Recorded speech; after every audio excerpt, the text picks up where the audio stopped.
The apartment was quiet, and a quiet apartment in deep winter can become a very risky place. A winter blackout does not need flames, noise, or broken glass to become serious. It only needs falling temperature, vanishing heat, and one person who waits too long to act. The donkey professor stands inside the dead flat and studies it the way a field engineer studies a failing system. Most people see rooms. He sees heat loss, exposed surfaces, weak barriers, bad habits, wasted energy, and a shelter that can turn hostile.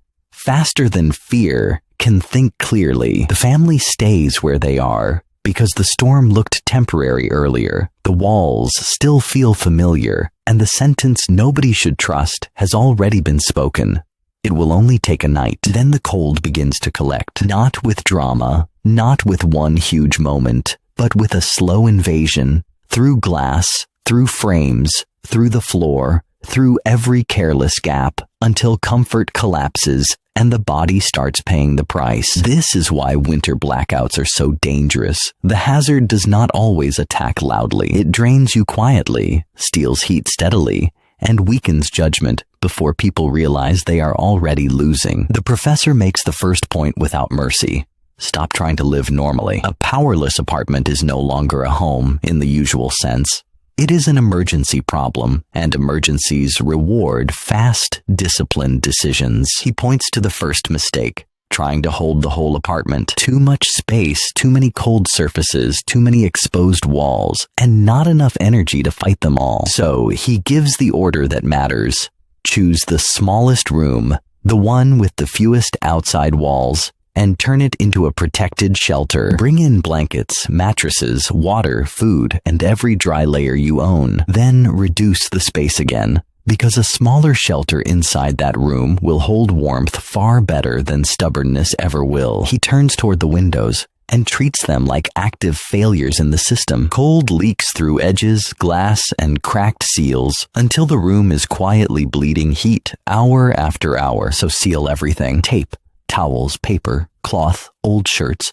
It does not need to look respectable. It needs to stop the draft. Then he names another risky illusion. One small heat source warming one big apartment. That is not a plan.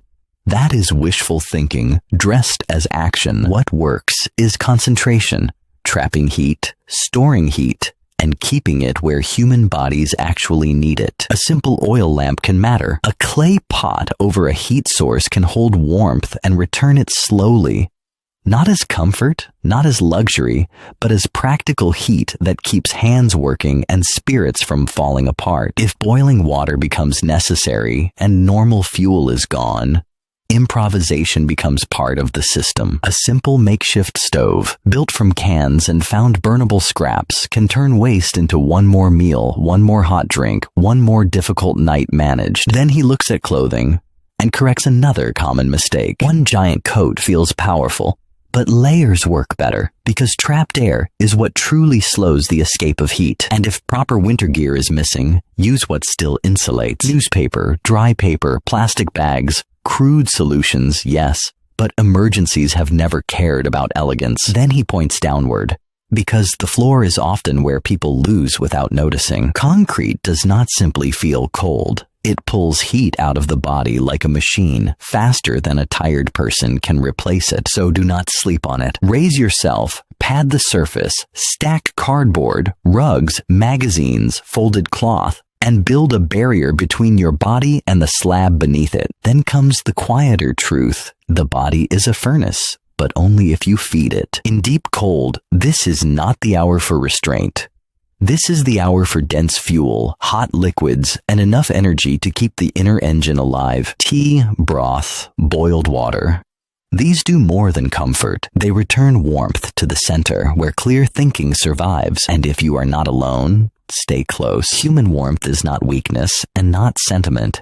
It is physics, immediate and protective. The donkey professor leaves the final rule where nobody can pretend they missed it.